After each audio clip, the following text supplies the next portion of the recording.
Israel সংঘাতে আকাশ ছোঁবে জ্বালানি তেলের দাম, মূল্য চোকাতে হবে ভারতকেও। ইরানের মাটিতে ইসরায়েল হামলার পশ্চিম এশিয়ায় ফের বেজে উঠেছে যুদ্ধের দামামা, যার জেরে সিঁদুরে মেঘ দেখছে ভারত। বিশেষজ্ঞদের আশঙ্কা, এর জেরে বিশ্ববাজারে ব্যাপক বাড়তে পারে জ্বালানি তেলের দাম। যুদ্ধের জেরে বিশ্বের বাজারে অপরিশোধিত তেলের দাম শনিবার $6 বেড়ে গিয়েছে $78 প্রতি ব্যারেল। এই যুদ্ধে আগামী দিনে ব্যাপকভাবে প্রভাবিত করতে পারে বাণিজ্য, যার প্রভাব সরাসরি পড়বে ভারতের উপর। বিশেষজ্ঞদের দাবি অনুযায়ী ভারত সরাসরি ইরান থেকে খুব বেশি তেল আমদানি না করলেও ভারতকে নিজেদের চাহিদার 80% তেল বাইরে থেকে কিনতে হয়।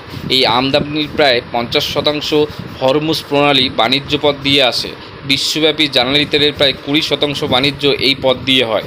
এই যুদ্ধের প্রভাব যদি কোনো রকমভাবে হরমুজ প্রণালীর উপর পড়ে, সেক্ষেত্রে ভারতের বাণিজ্যে বিরাট বাধার সম্মুখীন হবে। ইরাক, সৌদি আরব আমিরশাহী থেকে আসা তেলের সাপ্লাই বাধাপ্রাপ্ত হবে। ইরান আগেই এই বাণিজ্য পথ বন্ধ করার হুঁশিয়ারি দিয়েছে।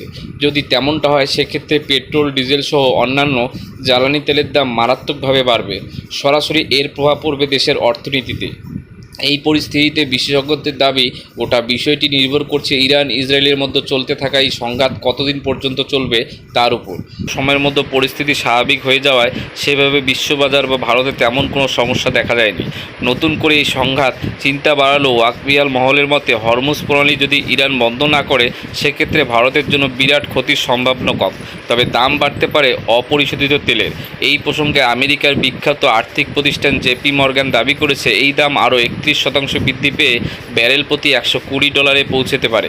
সেই অনুযায়ী যদি পেট্রোলের দাম বেড়ে যায়, তাহলে দিল্লিতে $94 প্রতি লিটার দরে যে পেট্রোল এখন পাওয়া যাচ্ছে, তা প্রতি লিটারে প্রায় $123 পৌঁছতে পারে। অর্থাৎ যুদ্ধের মূল্য চোকাতে হবে দেশের সাধারণ নাগরিককেও।